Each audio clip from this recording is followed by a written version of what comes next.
우리가 지난주에 성경 안에서 주라는 단어를 어떻게 사용하고 있는지 그것을 확인했죠. 지난주에 우리가 확인한 것을 보면 이렇습니다. 다시 한번 정리하고 오늘 말씀을 들어가 볼게요.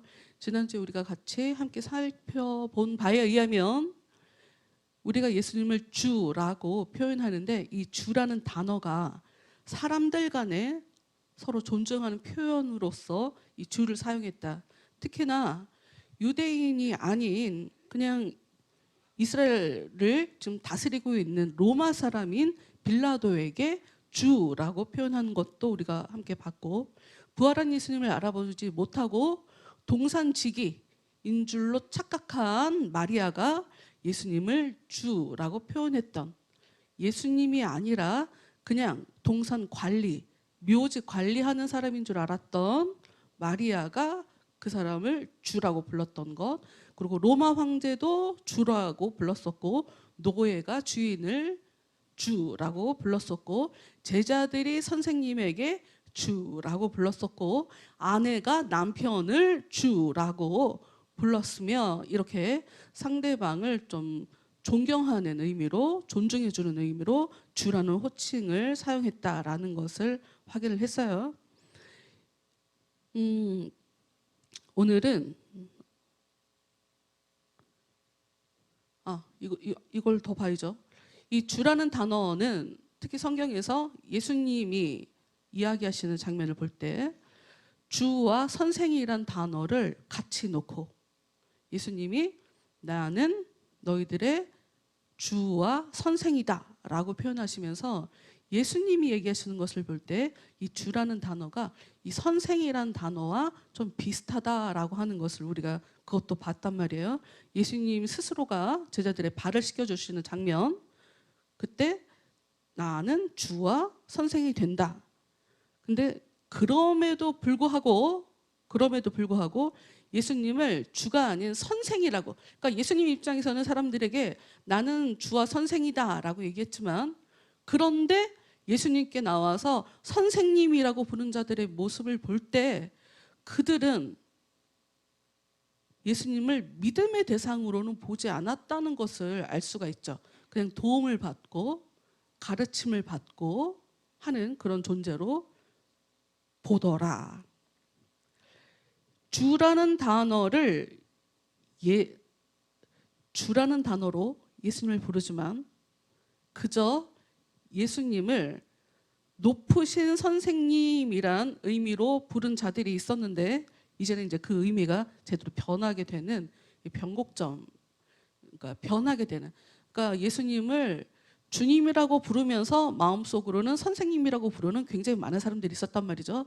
그런데 이 의미가 완전히 변하게 되는 사건이 발생해요. 그게 뭐냐면 예수님의 부활하는 사건이에요.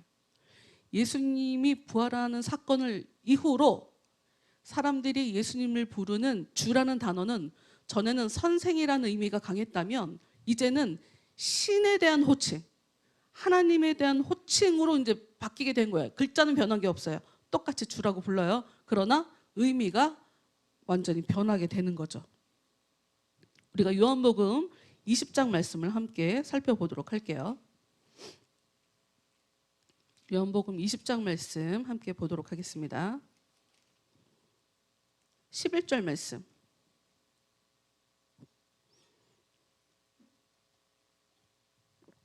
지금 이 장면은 마리아가 예수님의 무덤을 찾아간 장면이에요. 예수님이 돌아가시고 난 이후에 무덤을 찾아간 장면. 11절부터 보겠습니다. 마리아는 무덤 밖에 서서 울고 있더니 울면서 구부려 무덤 안을 들여다보니 흰옷 입은 두 천사가 예수의 시체 뉘었던 곳에 하나는 머리편에 하나는 발편에 앉았더라. 예수님의 시체는 없어졌어요. 그리고 천사가 나타났는데 예수님의 시체에 누워있던 그 자리에 있었던 거죠. 13절. 천사들이 이르되 여자여 어찌하여 우느냐. 이르되 사람들이 내 주님을 옮겨다가, 여기도 지금 마리아가 예수님을 주라고 부르고 있죠. 내 주님을 옮겨다가 어디에 두었는지 내가 알지 못함이니이다. 예수님의 시체 없어진 것만 지금 걱정을 하고 있는 상황이에요. 이 말을 하고 뒤로 돌이켜 예수께서 서 계신 것을 보았으나 예수이신 줄은 알지 못하더라. 이게 참 희한한 것이 예수님에 대해서 경험한 자들이, 예수님이 부활하신 예수님을 경험한 자들이 예수님을 예수님으로 알아보지 못하는 것은 여기만 써 있지 않거든요. 이상하게 예수님을 금방 알아보지 못해요. 일단 예수님을 보았으나 예수님을 예수님으로 알아보지 못한 그 상태에서 15절 예수께서 말씀하십니다. 여자여 어찌하여 울며 누구를 찾느냐 하시니 마리아는 그가 동산직인 줄 알고 이르되 주여 당신이 옮겼거든 어디 두었는지 내게 이르소서. 예수님도 주여라고 부르고 내 주님을이라고 아까 얘기했잖아요. 예수님의 시체를 예수님도 주여라고 부르고 이 동산직인 줄 아는 이 사람에게도 주여 당신이 옮겼거든 어디 두었는지 내게 이르소서 그리하면 내가 가져가리이다. 그런데 그때 예수님이 마리아야 하시거늘 예수님이 마리아에게 자신을 보여주시는 것이에요. 예수님이 마리아에게 마리아야 하고 이름을 불러주셨어요. 김춘수 꽃이라는 그 장면이 그 시가 생각이 나는데 이름을 불러준다, 이름을 알려준다, 이름을 부른다라고 하는 것은 특별한 관계가 있다라고 하는 것을 상징적으로 나타내는 그런 표현법들이거든요. 마리아라고 부르는 순간 마리아가 예수님을 알아봐요. 그런데 마리아의 이야기를 봅시다. 마리아가 돌이켜 히브리 말로 라보니라고 불러요. 근데 이게 무슨 말이냐면 선생님이란 뜻이에요. 랍비라고 하는 유대인들은 선생님들을 랍비라는 단어로 표현을 해서 불렀거든요. 마리아는 부활하신 예수님을 보았으나 그 장면에서 확인하고 나서 그때도 주여라고가 아니라 여전히 랍비라고 선생님 하고 부르는 거죠. 17절 예수께서 이르시되 나를 붙들지 말라. 내가 아직 아버지께로 올라가지 아니하였노라. 너는 내 형제들에게 가서 이르되 내가 내 아버지 곧 너희 아버지 내 하나님 곧 너희 하나님께로 올라간다 하라 하시니 막달라 마리아가 가서 제자들에게 내가 주를 보았다 하고 또 주께서 자기에게 이렇게 말씀하셨다 이르니라. 마리아가 자기가 겪은 것, 자기가 본 예수님에 대해서 그리고 예수님이 시키신 말씀에 대해서 전하는 예수님의 제자들에게 찾아가서 이야기를 전달하는 과정이 나오죠. 그러나 제자들은 이 상황 가운데서도 두려워하는 마음 때문에 문을 닫고 꽁꽁 닫고 숨어있는 상황이에요. 19절 말씀 보겠습니다. 19절 이날 곧 안식 후 첫날 저녁 때에 제자들이 유대인들을 두려워하여 모인 곳의 문들을 닫았더니 참 이상하죠.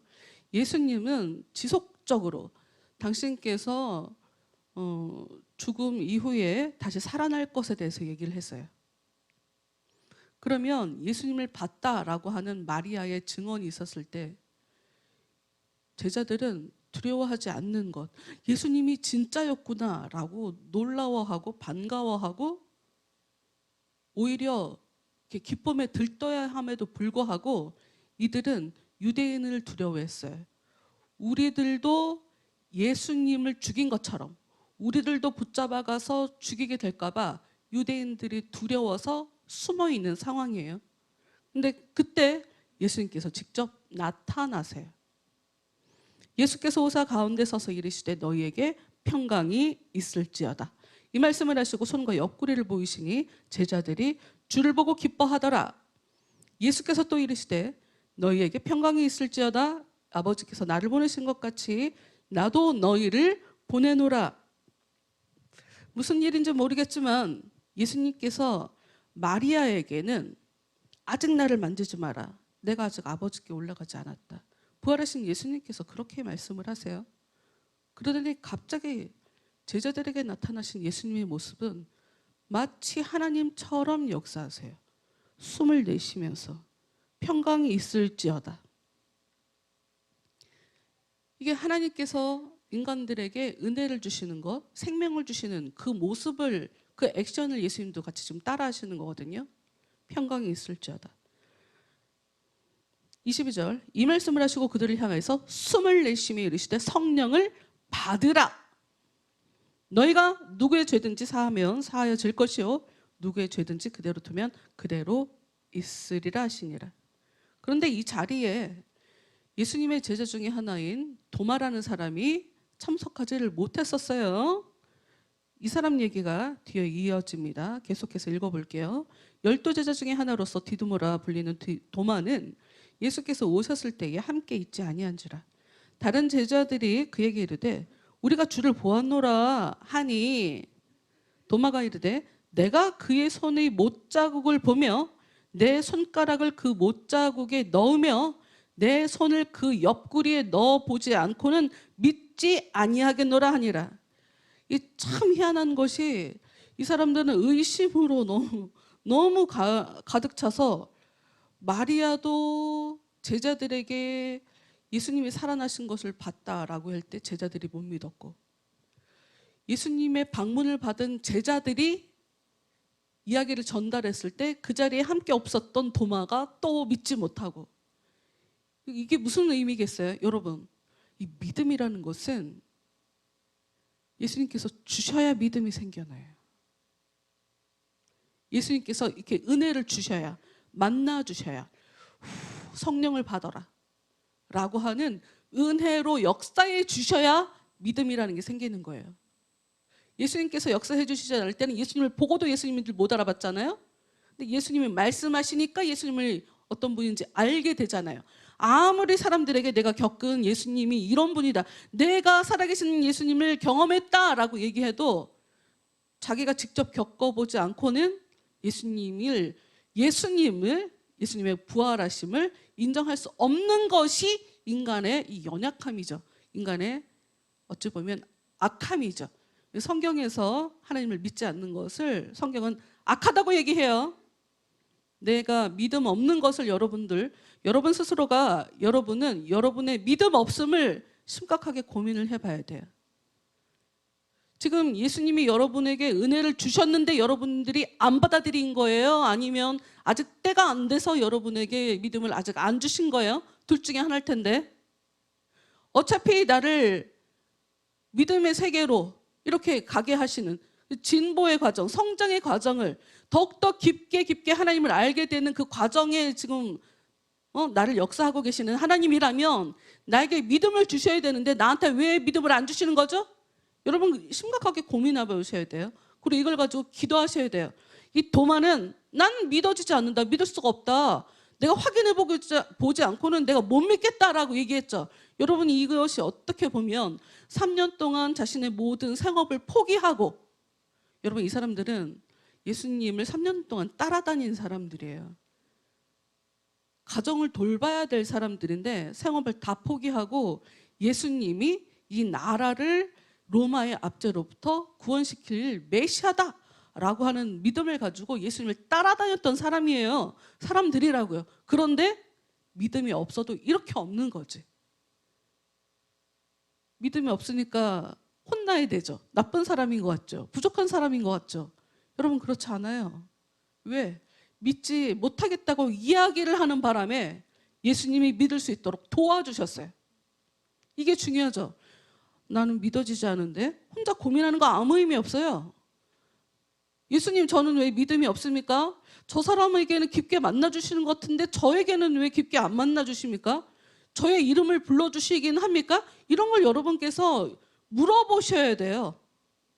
도마가 믿지 못하겠다고 얘기를 하니 26절, 여드레를 지나서 제자들이 다시 집 안에 있을 때에, 여전히 이들은 집 안에 있죠. 도마도 함께 있고 문들이 닫혔는데 예수께서 오사 가운데 서서 이르시되, 또 반복하십니다. 너희에게 평강이 있을지어다. 여러분, 평강은 궁극적으로 하나님이 우리에게 주시려고 하는 아주 중요한 것이에요. 우리가 왜 신앙생활을 합니까? 예수님의 은혜를 힘입어서, 하나님의 은혜를 입어서 편안하게 살 수 있으려고 해요. 편안하게 살기 위해서예요. 편안하게 살기 위해서 여러 가지가 필요하죠. 여러분 물질도 그래서 주시는 거예요. 편안하게 살게 도와주시려고.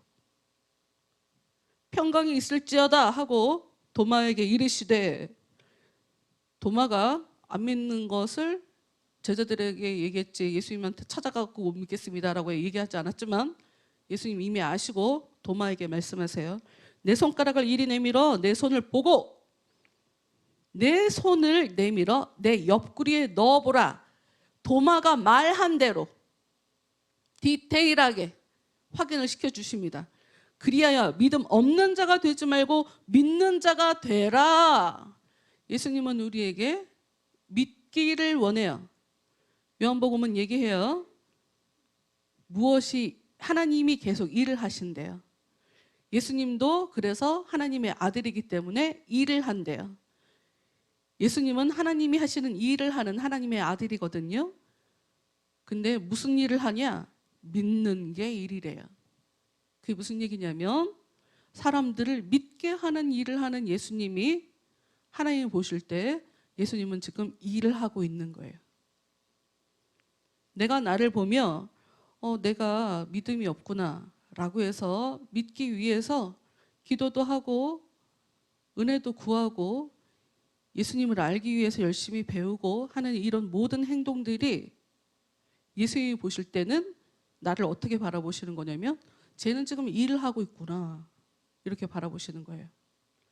믿지 않는다면 내 삶에 예수님에 대해서 전혀 관심 없이 그냥 전혀 나 혼자 나의 일상을 그냥 의미 없이 살아간다면 그 사람은 지금 하나님 앞에 엄청 게으른 거예요. 더군다나 힘든 일이 벌어졌을 때도 주님께 도와달라고 하지 않고 자기 혼자 전전긍긍하고 고민하고 이리저리 문제 해결을 하려고 사람 찾아다니고, 이게 바로 예수님 보실 때 엄청 게으른 사람이에요. 나 혼자 그 어려움을 타개하기 위해서 수단과 방법을 가리지 않고 열심히 일한다 할지라도 예수님이 보실 때 그 사람은 게으르고 악한 사람이에요. 일하는 사람이 아닌 거예요. 예수님이 하시는 일은 너무나 명쾌해요. 너무나 분명해요. 예수님이 하시는 일은 믿음을 주기 위함이에요. 사람들에게 믿음을 주는 일을 예수님께서 하세요. 그러면 우리가 하나님의 종입니다. 하나님 저희를 사용하세요 라고 한다면 그건 어떤 얘기냐면 우리도 내가 열심히 믿기 위해서 힘쓰고 애쓰든지 아니면 다른 사람들의 믿음을 위해서 나보다 연약한 믿음의 사람들을 위해서 도움을 주든지 무엇인가를 하든지 이런 사람이 바로 하나님 보실 때 하나님의 일꾼인 거죠. 예수님이 믿는 자가 되라 라고 얘기하자마자 도마의 이야기, 드디어 주라는 단어의 진정한 의미의 고백이 이제 나옵니다. 도마가 대답하여 이르되 나의 주님이시오 나의 하나님이시니이다. 전에는 주라는 단어로 표현할 때 그저 선생님, 높으신 분 이런 의미로 사용했지만 이제는 주라는 단어를 하나님이란 단어랑 같은 의미로 사용을 하고 있는 거예요. 이후에 그래서 이후로 이 성경 이후로 이 사건 이후로 나오는 주라는 단어에는 전부 다 선생님이 아닌 그냥 높은 사람이 아닌 하나님이란 단어로 주라는 단어가 계속 반복적으로 나오게 돼요.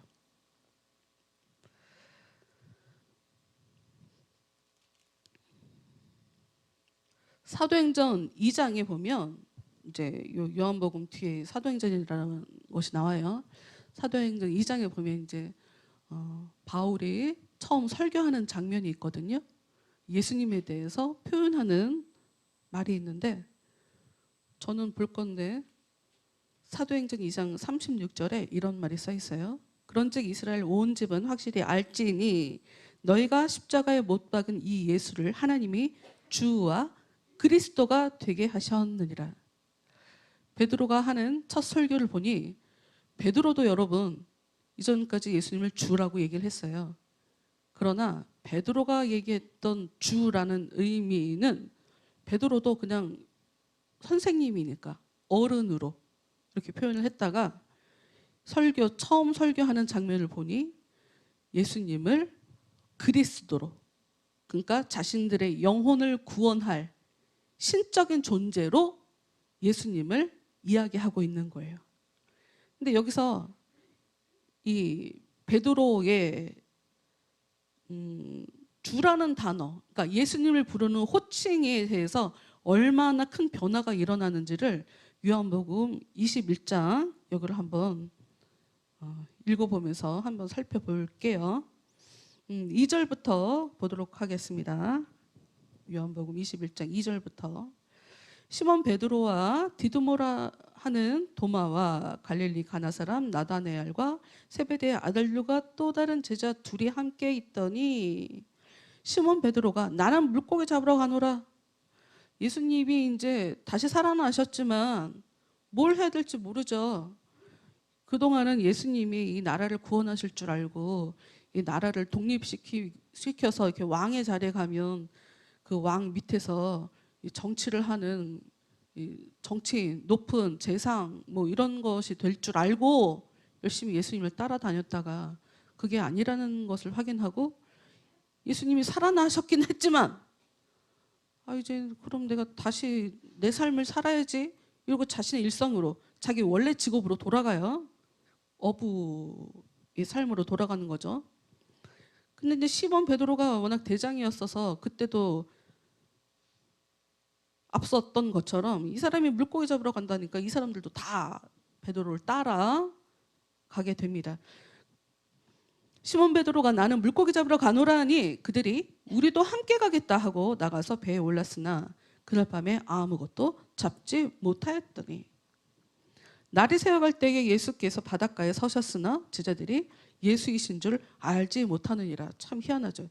또 예수님인지 못 알아봐요. 뭐 어두워서 그랬을 수도 있지만 근데 그 상황에 5절 예수께서 이르시되 얘들아 너희에게 고기가 있느냐 하고 물어보세요. 근데 없나이다. 잡은 게 없으니까요. 이르시되 그물을 배 오른편에 던지라 그리하면 잡으리라 하시니 이에 던졌더니 물고기가 많아 그물을 들 수 없더라. 열심히 물고기를 잡았는데 자기들 힘으로 해갖고는 아무것도 되지 않더니 예수님이 하라고 하시는 대로 했더니 물고기가 엄청 잡히게 되네요. 베드로가 그때 예수님이구나를 깨닫게 돼요. 7절. 예수께서 그 사랑하시는 그 제자가 베드로에게 이르되 주님이시라 하니 시몬 베드로가 벗고 있다가 주님이라는 말을 듣고 겉옷을 들은 후에 바다로 뛰어내리더라. 다른 제자들은 육지에서 거리가 불과 한 50칸 되므로 작은 배를 타고 물고기 든 그물을 끌고 와서 육지에 올라오니 숯불이 있는데 그 위에 생선이 놓였고 떡도 있더라. 예수께서 이르시되 지금 잡은 생선을 좀 가져오라 하시니 시몬 베드로가 올라와서 그물을 육지에 끌어올리니 가득히 찬 큰 물고기가 153마리라. 153. 여러분 혹시 153이라는 숫자를 어디서 보신 적 있어요? 어디서 보셨어요? 모나미 볼펜. 네, 모나미 볼펜 전 국민이 쓰는 볼펜 있잖아요. 옛날에는 다 그것만 썼는데 이거 보고서 그 모나미 볼펜 이름을 모나미 153이라고 지었죠. 153마리라 이같이 많으나 그물이 찢어지지 아니한지라. 예수께서 이르시되 와서 조반을 먹으라 하시니 제자들이 주님이신 줄 아는 거로 당신이 누구냐 감히 묻는 자가 없더라. 그렇죠. 이 사람들은 지금 예수님을 따라다니다가 지금 머리가 없어졌으니까 리더가 없어졌으니까 자신의 생업으로 돌아와서 자신의 일상을 살고 있는 과정에 갑자기 주님께서 찾아오셨어요. 그 예수님이시니까 정확하게 알고 있으니 예수님 누구세요? 라고 물어볼 필요도 없죠. 그런데 조반을 먹은 후에 15절 말씀 봅시다. 그들의 조반 먹은 후에 예수께서 시몬 베드로에게 이르시되 요한의 아들 시몬아 내가 이 사람들보다 나를 더 사랑하느냐 하시니 이르되 주님 그러하나이다. 주님이라고 불러요.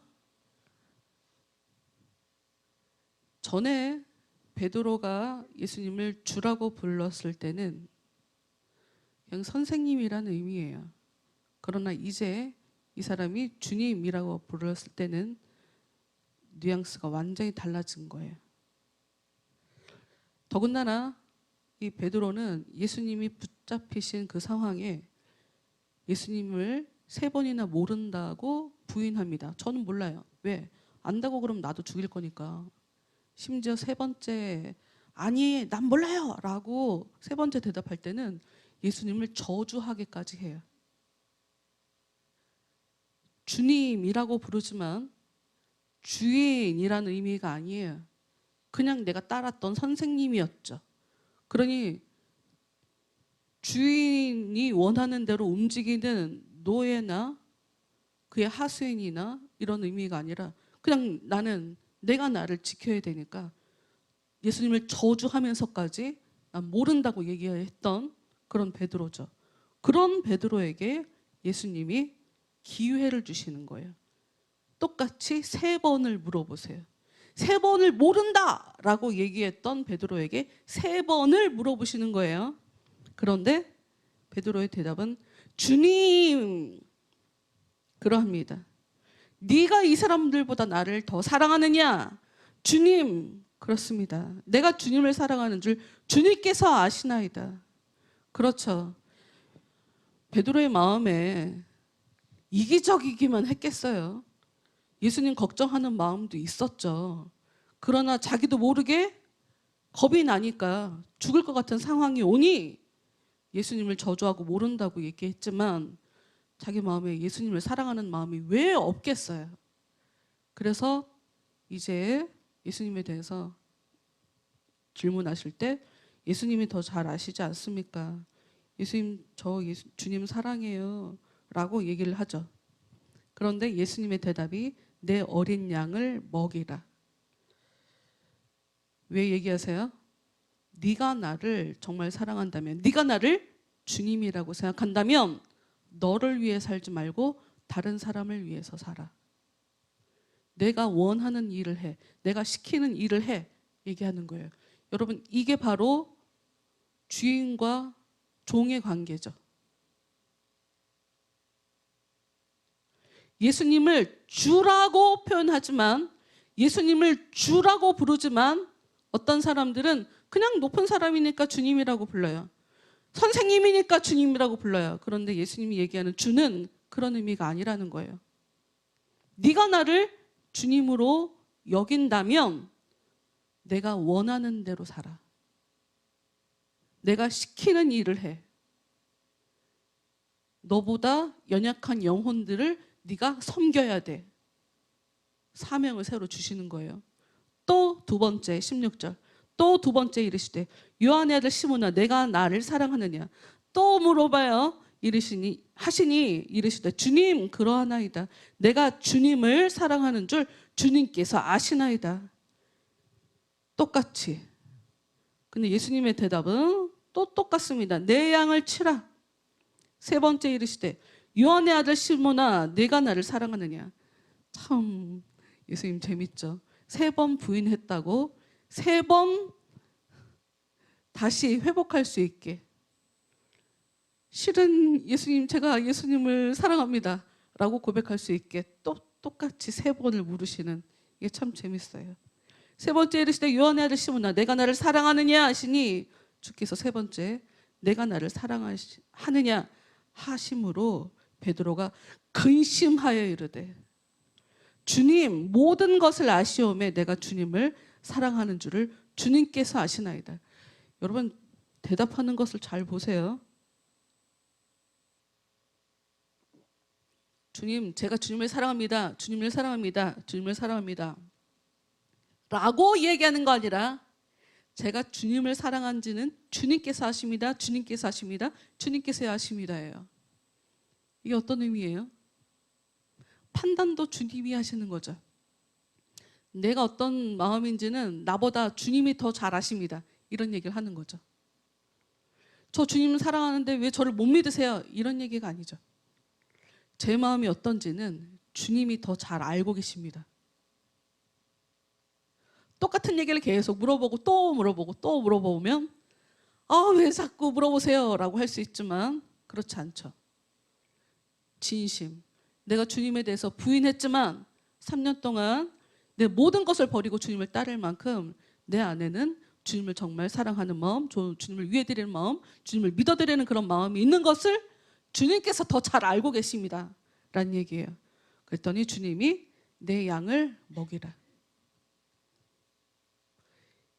주님께서 원하시는 대로 살아간다면, 주님께서 원하시는 대로 이렇게 주님께 제대로 반응하는 베드로에게 뭐라고 얘기하시냐면 18절, 내가 진실로 내게 이르노니 네가 젊어서는 스스로 띠띠고 원하는 곳으로 다녔거니와 늙어서는 내 팔을 벌리리니 남이 내게 띠띠우고 원하지 아니하는 곳으로 데려가리라. 여러분, 신앙생활을 하면 할수록 내 뜻대로가 아니라 남이 원하는 대로 끌려다니는, 주님께서 원하시는 대로 끌려다니는 그런 삶을 살게 되는 게 신앙생활이에요. 아무것도 모를 때는 그냥 내가 원하는 대로 내 삶을 살죠. 근데 은혜가 깊어질수록, 주님과 더불어 살수록, 주님의 은혜 안에 살아갈수록 우리는 어떻게 되냐면 주님에 의해서 그냥 수동적으로 주님이 원하시는 삶을 살아가는 것이 주님을 주인으로 고백하는 사람들의 삶인 거예요. 예수님의 이야기는, 이 일 이후에 예수님께서 하신 이야기는 정확하게 하나, 19절에 빨간 글씨가 하나 딱 있어요. 나를 따르라. 예수님을, 부활한 주님을 확인한 예수님의 제자들,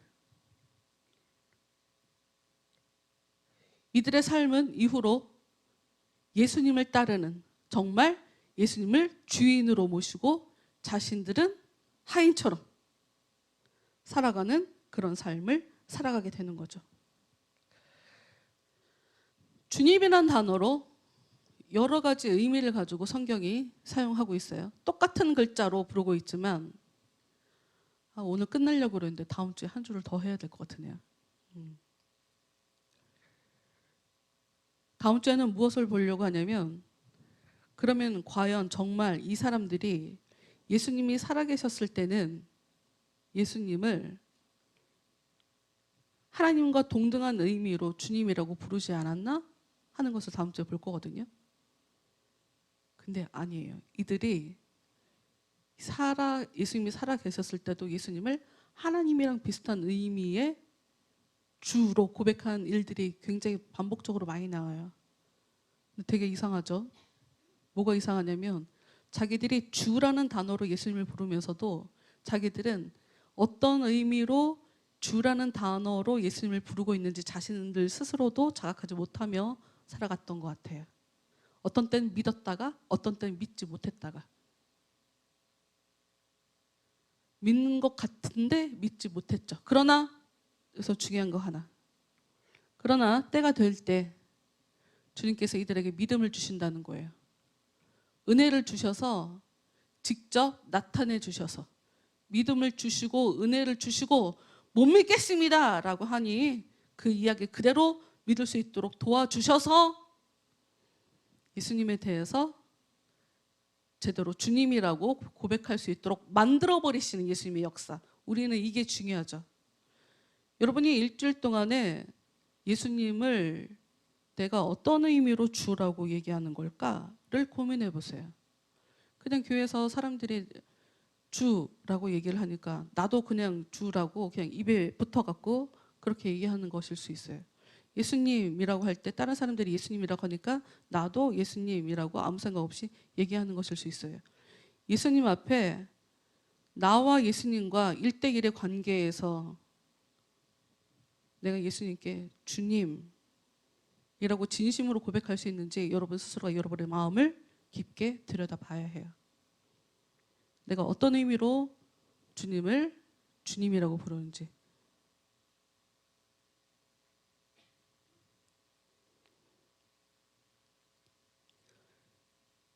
여러분 찬양합시다. 우리 말씀을 봤죠? 어떤 말씀을 봤냐? 살아나신 주님께서 제자들에게 반복적으로 얘기했던 것은 평안해라, 평강을 주겠다. 네가 나에 대해서 배신하고 네가 마음고생 되게 많았지? 나 정말 사랑하지? 너 정말 나 사랑하지? 이렇게 반복적으로 물어봐 주심으로 자기가 잘못했던 것을 되돌릴 수 있도록, 실수했던 것을 이겨낼 수 있도록, 그래서 베드로의 마음을 편안하게 만들어 주신 예수님. 예수님은 우리의 삶에 평안을 주기 원하세요. 근데 여기서 가장 중요한 건 우리가 믿어드려야 되는 게 중요하죠. 걱정하지 않는 게 중요해요. 걱정하는 나를 확인하고 나의 믿음 없음을 회개하면서 주님, 저의 믿음 없음을 불쌍히 여겨주시고 저에게 믿음을 주옵소서, 믿어지지 않습니다 라고 하는 진심의 고백이 반드시 동반되어야 하죠. 찬양하면서 한 주간 동안 믿음으로 살기를 작정하는 시간을 갖겠습니다.